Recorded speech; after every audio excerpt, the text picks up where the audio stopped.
सियावर रामचंद्र जी की जय। रामायण अयोध्या कांड द्वितीय सोपान। मास परायण का 13वां विश्राम। भाग 5। चंद्रमा चाहे शीतल किरणों की जगह आग की चिंगारियां बरसाने लगे और अमृत चाहे विष के समान हो जाए, परंतु भरत जी स्वप्न में भी कभी श्री रामचंद्र जी के विरुद्ध कुछ नहीं करेंगे। कोई एक विधाता को दोष देते हैं जिसने अमृत दिखाकर विष दे दिया। नगर भर में खलबली मच गई। सब किसी को सोच हो गया। हृदय में दूसह जलन हो गई। आनंद उत्साह मिट गया। ब्राह्मणों की स्त्रियां, कुल की माननीय बड़ी बूढ़ी और जो कैकेयी की परम प्रिय थी, वे उसके शील की सराहना करके उसे सीख देने लगी, पर उसको उनके वचनवाण के समान लगते हैं। वे कहती हैं, तुम तो सदा कहा करती थी कि श्री रामचंद्र के समान मुझको भरत भी प्यारे नहीं हैं। इस बात को सारा जगत जानता है। श्री रामचंद्र जी पर तो तुम स्वाभाविक ही स्नेह करती रही हो। आज किस अपराध से उन्हें वन देती हो? तुमने कभी सौतिया रहा नहीं किया। सारा देश तुम्हारे प्रेम और विश्वास को जानता है। अब कौशल्या ने तुम्हारा कौन सा बिगाड़ दिया जिसके कारण तुमने सारे नगर पर वज्र गिरा दिया? क्या सीता जी अपने पति श्री रामचंद्र जी का साथ छोड़ देंगी? क्या लक्ष्मण जी श्री रामचंद्र जी के बिना घर रह सकेंगे? क्या भरत जी श्री रामचंद्र जी के बिना अयोध्यापुरी का राज्य भोग सकेंगे? और क्या राजा श्री रामचंद्र जी के बिना जीवित रह सकेंगे? अर्थात न सीता जी यहाँ रहेंगी, न लक्ष्मण जी रहेंगे, न भरत जी राज्य करेंगे और न राजा ही जीवित रहेंगे। सब उजाड़ हो जाएगा। हृदय में ऐसा विचार कर क्रोध छोड़ दो। शोक और कलंक की कोठी मत बनो। भरत को अवश्य युवराज पद दो, पर श्री रामचंद्र जी का वन में क्या काम है? श्री रामचंद्र जी के राज्य के भूखे नहीं हैं। वे धर्म की धुरी का धारण करने वाले और विषय रस से रूखे हैं, अर्थात उनमें विषया शक्ति है ही नहीं। इसलिए तुम यह शंका न करो कि श्री राम जी वन न गए तो भरत के राज्य में विघ्न करेंगे। इतने पर भी मन ने माने तो तुम राजा से दूसरा ऐसा यह वर ले लो कि श्री राम घर छोड़कर गुरु के घर रहें। जो तुम हमारे कहने पर न चलोगी तो तुम्हारे हाथ कुछ भी न लगेगा। यदि तुमने कुछ हंसी की हो तो उसे प्रकट में कहकर जना दो कि मैंने दिल लगी की है। राम सरीखा पुत्र क्या वन के योग्य हैं? यह सुनकर लोग तुम्हें क्या कहेंगे? जल्दी उठो और वही उपाय करो जिस उपाय से इस शोक और कलंक का नाश हो। जिस तरह नगर भर का शोक और तुम्हारा कलंक मिटे, वही उपाय करके कुल की रक्षा करो। वन जाते हुए श्री राम जी को हट करके लौटा लें, दूसरी कोई बात न चला। श्री तुलसीदास जी कहते हैं, जैसे सूर्य के बिना दिन, प्राण के बिना शरीर और चंद्रमा के बिना रात निर्जीव तथा शोभाहीन हो जाती है, वैसे ही श्री रामचंद्र जी के बिना अयोध्या हो जाएगी। हे भामनी, तू अपने हृदय में इस बात को समझ विचार कर देख तो सही। सखी ने सिखावनु दीन है सुनत मधु परिणाम हित, ते कछु कान ने कीन है कुटिल प्रबोधि कुबरी। अर्थात इस प्रकार सखियों ने ऐसी सीख दी जो सुनने में मीठी और परिणाम में हितकारी थी, पर कुटिला कुबरी की सिखाई पढ़ाई हुई केकई ने इस पर जरा भी कान नहीं दिया। केकई कोई उत्तर नहीं देती, वह दुसह क्रोध के मारे रूखी हो रही है। ऐसे देखती है मानो भूखी बाघिन हिरनियों को देख रही हो।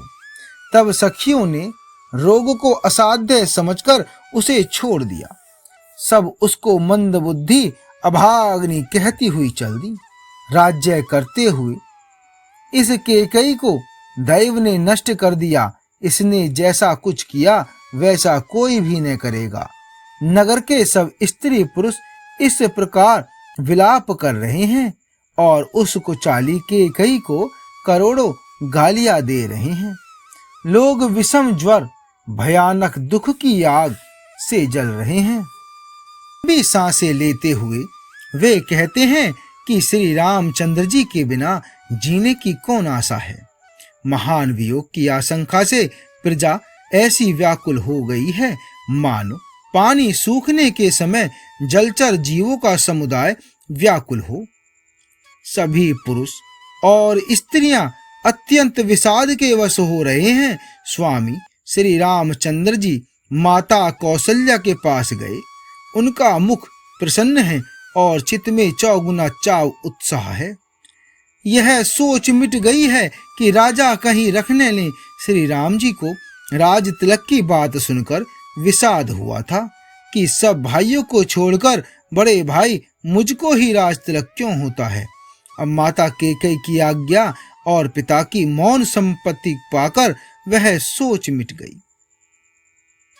श्री रामचंद्र जी का मन नए पकड़े हुए हाथी के समान और राज तिलक उस हाथी के बांधने की कांटेदार लोहे की बेड़ी के समान है। वन जाना है, यह सुनकर अपने को बंधन से छूटा जानकर उनके हृदय में आनंद बढ़ गया है।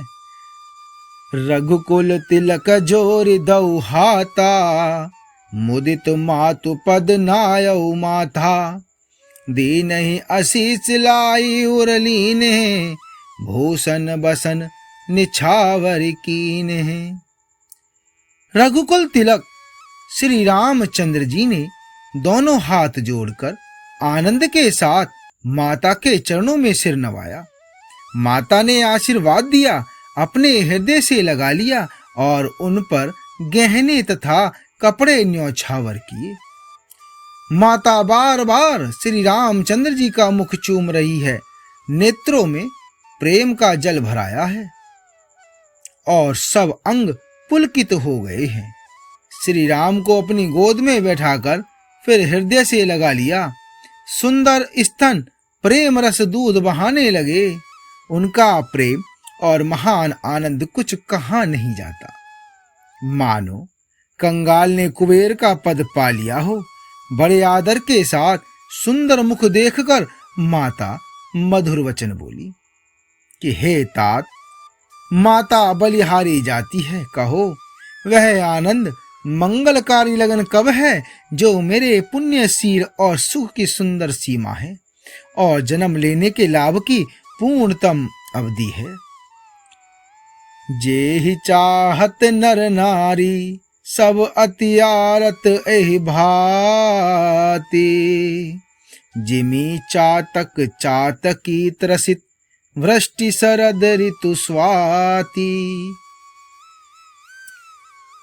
जिस लगन को सभी स्त्री पुरुष अत्यंत व्याकुलता से इस प्रकार चाहते हैं कि जिस प्रकार प्यास से चातक और चातकी शरद ऋतु की स्वाति नक्षत्र को वर्षा को चाहते हैं।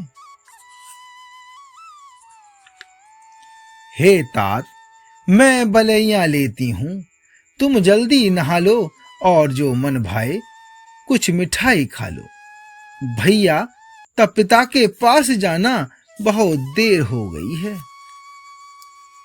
माता बलिहारी जाती है।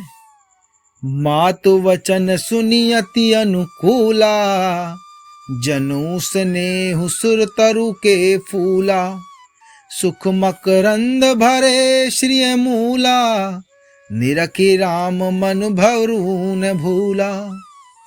अर्थात माता के अत्यंत अनुकूल वचन सुनकर जो मानो स्नेह रूपी कल्प वृक्ष के फूल थे, जो सुख रूपी मकरंद पुष्प रस से भरे थे और श्री राज लक्ष्मी के मूल थे।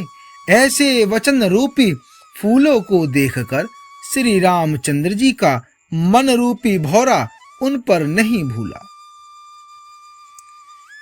धर्म धुरी न धर्म गति जानी, कहु मातु सन अति मृदुबानी। पिता दीन मोहि कानन राजू, जह सब भांति मोर बड़ काजू। धर्म धुरीण श्री रामचंद्र जी ने धर्म की गति को जानकर माता से अत्यंत कोमल वाणी से कहा कि हे माता, पिताजी ने मुझे वन का राज्य दिया है, जहां सब प्रकार से मेरा बड़ा काम बनने वाला है। हे माता, तुम प्रसन्न मन से मुझे आज्ञा दो, जिससे मेरी वन यात्रा में आनंद मंगल हो। मेरे स्नेहवश भूल कर भी डरना नहीं। हे माता, तेरी कृपा से आनंद ही होगा, आनंद ही होगा। आगे का भाग 6 में। जय श्री राम।